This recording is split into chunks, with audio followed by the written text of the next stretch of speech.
Production for the Paw Report is made possible by Inyart Tire and Auto Center in Charleston and Mattoon. Inyart offers complete auto repair. Inyart Tire and Auto Center cares about our community and thanks you for being a responsible pet owner. More information at inyart.com.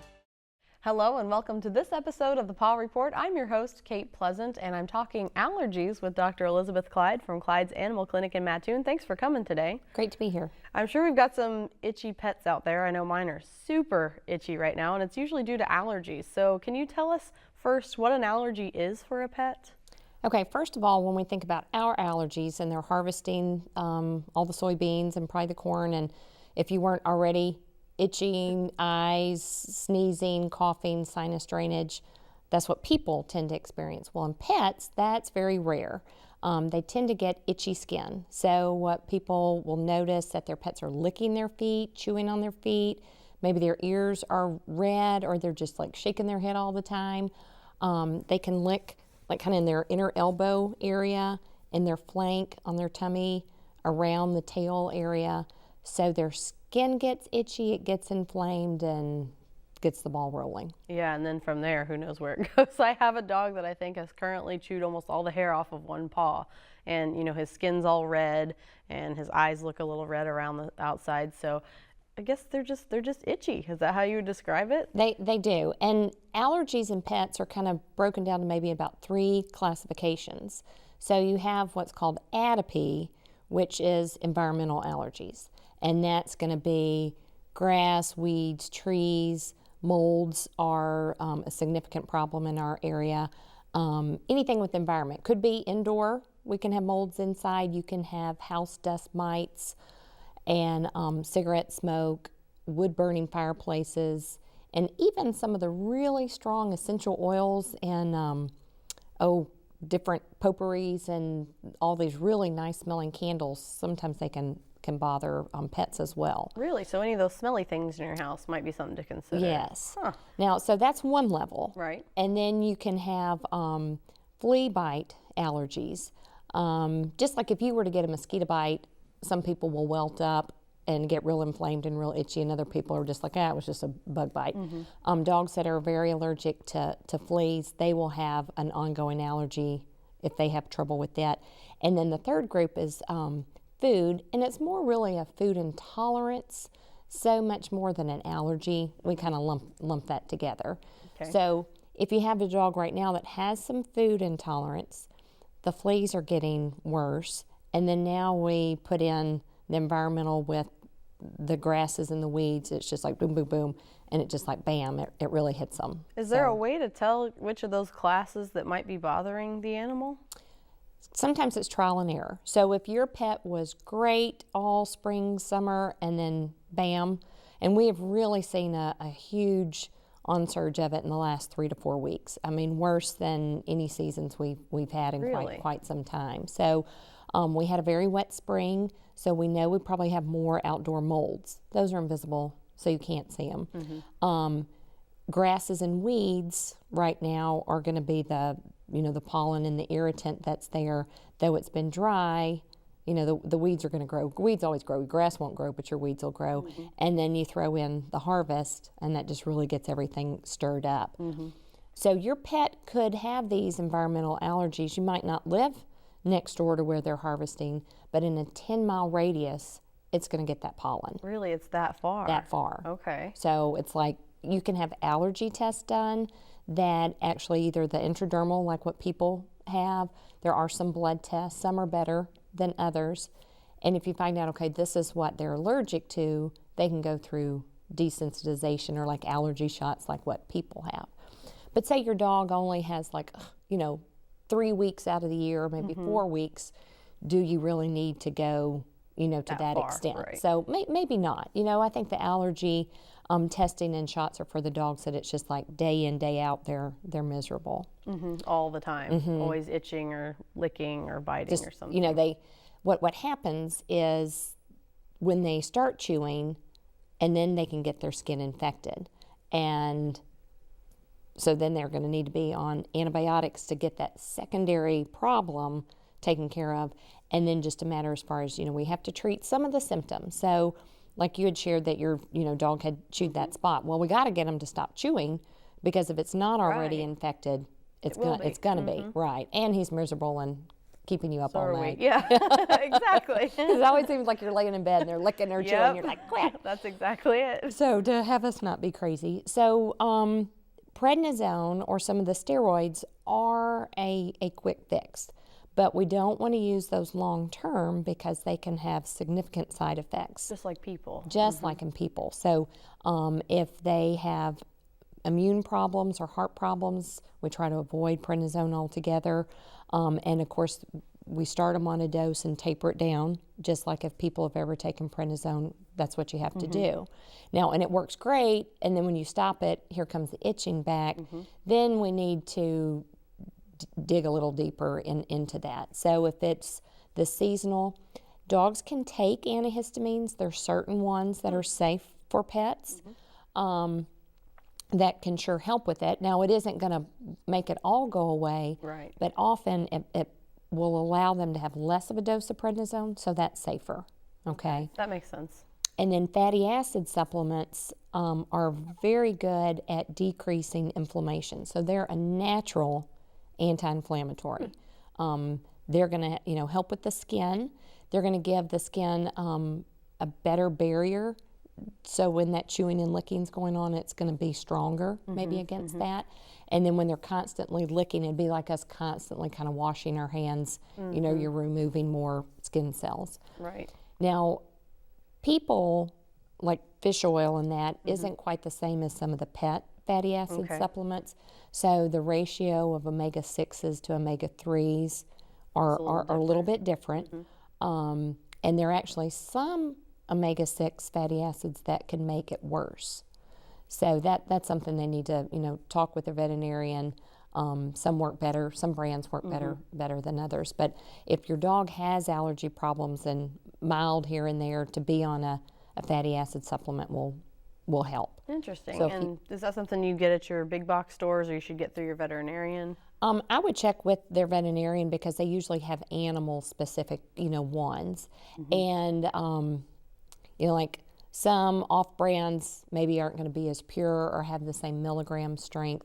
And if you don't know which one's an omega-6 versus an omega-3, it's as far as to check with them, because they're usually, 25-letter words that you can't pronounce, and they're abbreviated, so that makes it Right. helpful with that. Okay, so that's the kind of thing you could design that plan with your veterinarian. They can tell you dosage and type and that kind of thing. Because I know that's Yes. like a lot of medication.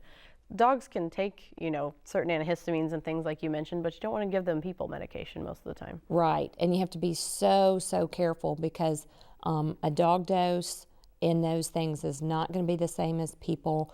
There's so many allergy medications for people over the counter, and if you give the one that has a decongestant to a dog, it could kill them. I mean, it can be really serious effect with its heart.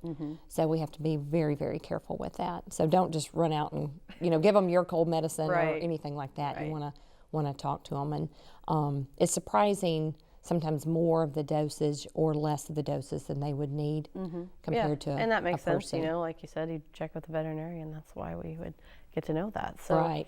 you were talking about, the licking and the infected skin. Is there a difference between that and hot spots? I mean, what are hot spots? Because sometimes those people associate those with allergies. Right. Now, hot spots, I don't know who invented that name, but it basically is a moist dermatitis. So commonly, if they just all of a sudden get this focal hot spot, maybe on its flank or its back, it is where it has started chewing just all of a sudden and developed, that big sore. Often those are associated with the stinging or biting insect, and not just like, ooh, all of a sudden I got an allergy, right there. I was just out yesterday, and those little black midge flies were biting, and it's like they were trouble with those last night too. so tiny, and they hurt. And you're like, where is anything? Slap it. Well, a dog isn't gonna be able to, it may turn around and lick, but he may ignore it. If he's allergic to them, then he's going to welt up and just keep chewing and biting at it. Spider bites will cause things like that. Some of these biting flies will, the bigger ones will cause that as well. So, and then they have that focal area. They've chewed all their skin off. not the skin off, but the hair off, and then it's all red and moist. Exposed, yeah. And I've had people say, it was not like that this morning, I promise. And it just happens over a day. It's kind of like a kid with a mosquito bite, and they just scratch. Scratching, and until then you open it up. And then then it's all infected Yeah. with that. So often with the hot spot, they need something to stop the itching. They usually have it infected at that point. And then some topical sprays that have cortisone in them and an antibiotic have been very, very helpful with Okay, that. so you can like those hot spot sprays that you buy at the store, is that something that helps, or is there a specific combination of drugs? You know, they're different ingredients in different ones, so they can be helpful with that. And then, you know, if you're having a lot of trouble with biting flies, say the dog's outside, then there are fly sprays and things that you could safely use on them, because they could get really bad.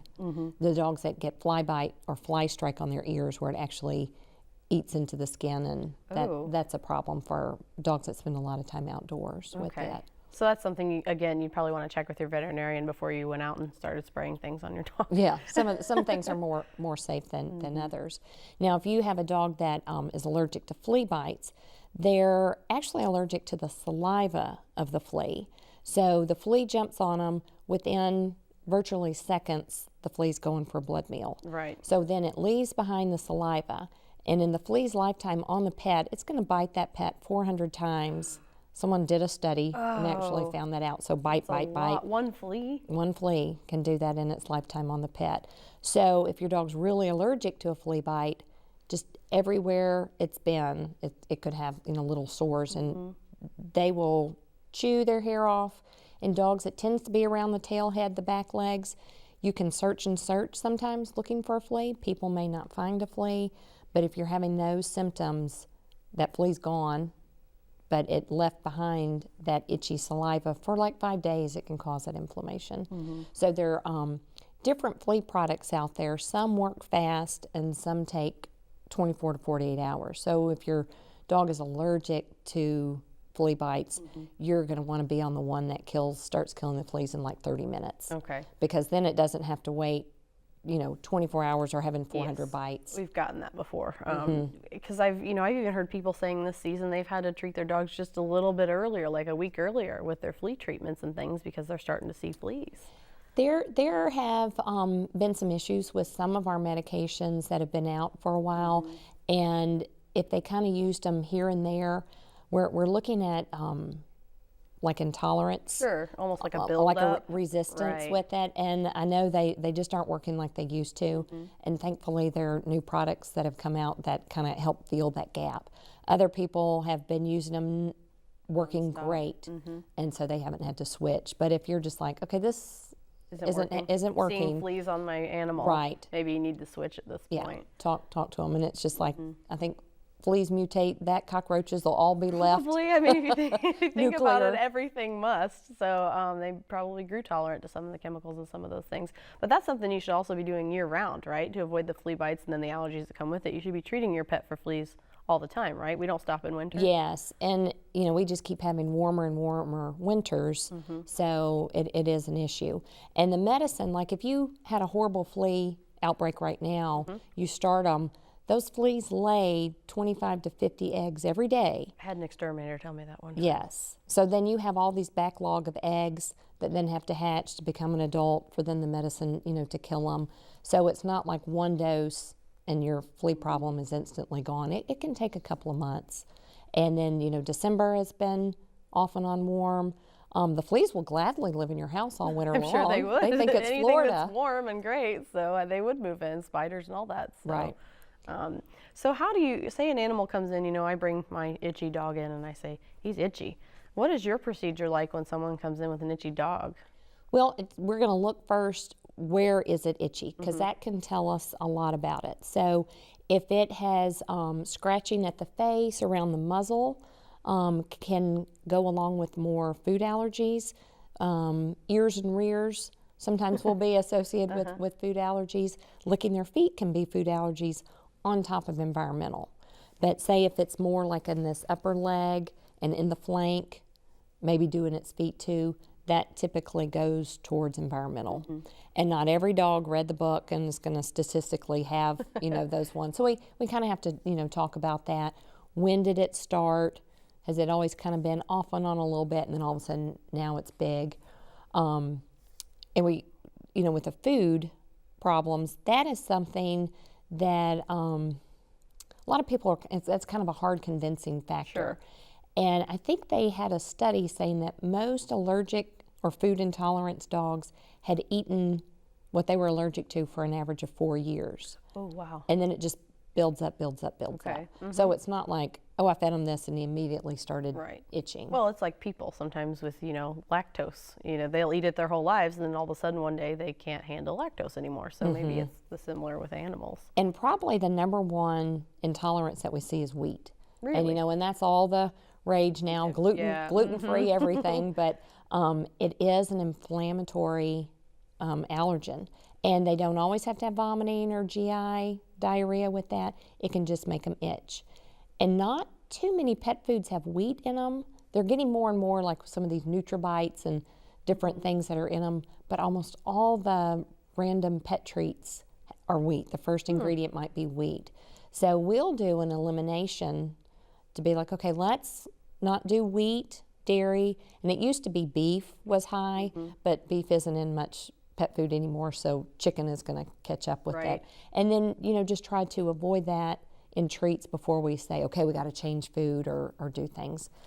And now there's so many pet foods that have multiple protein ingredients in there. So it might have buffalo and chicken or salmon. And it's just like, where do you start? So you have to look at a food that shares no common ingredient with the food that you're currently on Sure. to be effective. In other words, you have to single it out to figure out what it is that's bothering them. It's a little bit detective, and it can take 4 to 8 weeks. Yeah, that's a while. But yeah, I know our dogs were itchy, and so we had to go through that process, and we finally discovered that anything fish-based worked really great for them, but it took, like you said, I think it was 6 weeks before we even noticed any marked difference, but then it was very helpful. So, maybe that's something people should recognize, is that maybe a process, but it's a good one to go through, to help the pet. And right now, this time of year, if they have a mild food intolerance, say they got a couple of flea bites and, the environmental things are sky high, then, they are a mess right now. So we also have to make sure, like, chewing on their feet, they can also get skin mites that can make them chew on their feet as well. So we don't want to rule out that as a possibility. Now, if it's a focal hot spot, probably not. But skin mites love to get in between the webbing on their feet. Most of the dogs that have really bad allergies where they're chewing at their feet, if you look on the underneath side, like people may only see them licking the top, but if they look in between their toes or in between the toe pad, is there any more hair there? Often those dogs have already licked all their hair off, and it's puffy and it's kind of gummy. They can get kind of the equivalent of an athlete's foot. They'll have yeast down in between there because they've just been licking and keeping it all warm and moist. So now you have a yeast infection, which is itchy, Right. And so then you gotta treat that. So. What are treatments like for that? I mean, is it topical? Is it, pill form or medication shots?